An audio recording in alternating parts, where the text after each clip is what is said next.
లెల్లెల బాలకృష్ణ తెలంగాణ మత్స్యకార్మిక సంఘం రాష్ట్ర ప్రధాన కార్యదర్శిని.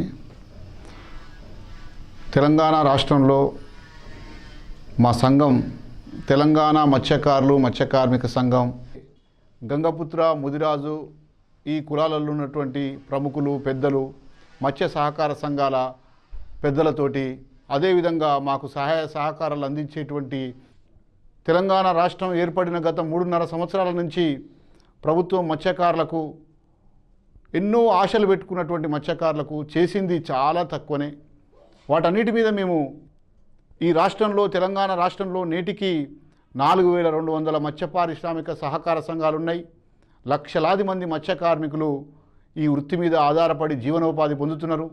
ఒక్క హైదరాబాద్ నగరంలోనే 20,000 కుటుంబాలు ఇదే ప్రధానమైన జీవనాధారంగా మత్స్య కార్మికులు అన్ని జిల్లాల్లో నుంచి, తెలంగాణలో ఉన్నటువంటి అన్ని జిల్లాల నుంచి వలస వచ్చి గ్రామీణ ప్రాంతాల్లో జీవనాధారం లేక హైదరాబాద్లో చేపలు టీవీఎస్ల మీద, సైకిళ్ళ మీద, ఫుట్పాత్ల మీద, రోడ్ల మీద అమ్ముకుంటూ చేపల వ్యాపారం చేస్తున్నటువంటి పరిస్థితి హైదరాబాద్ నగరంలో ఉన్నది. తెలంగాణలో 3.5 కోట్ల జనాభా ఉంటే ఒక్క హైదరాబాద్ నగరంలోనే 1 కోటి మంది జనాభా ఉన్నారు. చేపలు తినేటువంటి మార్కెటింగు, చేపల అమ్మకానికి కన్జంప్షను ఇక్కడ దానికి ఆ విధంగా అనుబంధంగా లేదు. ఎందుకంటే ఎన్ని పార్టీలు మారినా, ఎన్ని రాజకీయ జెండాలు మారినా తెలుగుదేశం పార్టీ అధికారంలో ఉన్నది, కాంగ్రెస్ పార్టీ అధికారంలో ఉన్నది. వాళ్ళ నాయకులు వీళ్ళు అన్నీ ఒకటే నాయకులు ఉన్నారు.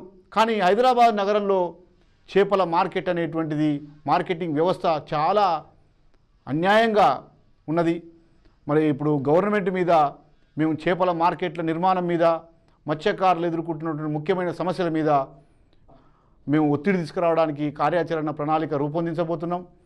ముఖ్యంగా ఈ ప్రభుత్వం మత్స్య కార్మికులకు మేము చనిపోతే గవర్నమెంట్ 6 లక్షల రూపాయలు ఇస్తామని చెప్పి 125 నెంబర్ జీవో కూడా ఇచ్చారు.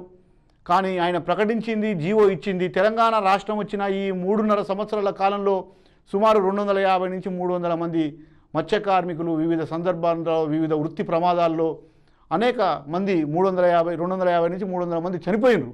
కానీ ఇంతవరకు ఈ 3.5 సంవత్సరాల్లో రాష్ట్ర ప్రభుత్వం నుంచి గ్రాంట్ చేయాల్సినటువంటి ఎక్స్ గ్రేషియో 4 లక్షలు, ఇన్సూరెన్స్ నుంచి ఇవ్వాల్సినటువంటి 2 లక్షలు, 6 లక్షల రూపాయలకు గవర్నమెంటు తెలంగాణ వచ్చిన ఈ 3.5 సంవత్సరాల కాలంలో ఒక్క మత్స్యకారునికి కూడా రాష్ట్ర ప్రభుత్వం నుండి రావాల్సినటువంటి 4 లక్షల రూపాయల ఎక్స్ గ్రేషియో ఇవ్వలేదు.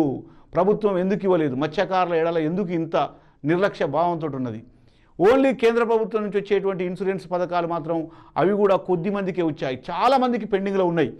ఈ రాష్ట్రంలో ఏదైతే పెండింగ్లో ఇన్సూరెన్స్, ఎక్స్ గ్రేషియో కేసులు ఉన్నాయో, ప్రభుత్వం ఇవ్వాల్సినటువంటి 4 లక్షల రూపాయలు కూడా ఏదైతే ఉన్నాయో వెంటనే ఇవ్వాలని చెప్పి మేము మత్స్య కార్మిక సంఘం, అదేవిధంగా తెలంగాణ రాష్ట్రంలో ఈ మత్స్య వృత్తి మీద ఆధారపడి ఉపాధి పొందేటువంటి ప్రధానమైనటువంటి కులాలు ఏదైతే గంగపుత్ర, ముదిరాజు కమ్యూనిటీలు కులాలు ఉన్నాయో, ఈ పెద్ద సామాజిక తరగతులు, వాళ్లకు రాజకీయంగా రావాల్సినటువంటి ప్రాధాన్యత కానీ, పొందాల్సినటువంటి పదవులు కానీ, నామినేటెడ్ పోస్టులు కానీ, లేకపోతే చట్టసభలలో కానీ, లేకపోతే ఇంకా ఏ స్థానిక సంస్థల్లో కానీ ఇవన్నీ కూడా ఏమీ కూడా అందట్లేవు.